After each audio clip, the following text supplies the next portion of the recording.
মনসুরাবাদ খাল।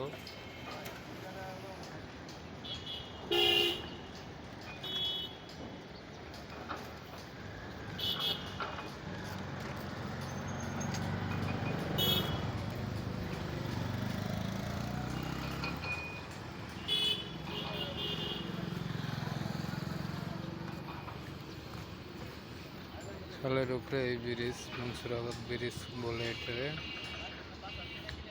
এই ব্রিজ দিয়ে বহু গাড়ির যানজট থাকে।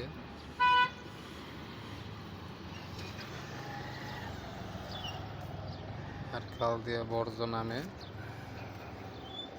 আমাদের ঢাকার সিটির যে মলগুলো আছে মলগুলো এই খাল দিয়ে বুড়িগঙ্গায় নেমে যায়।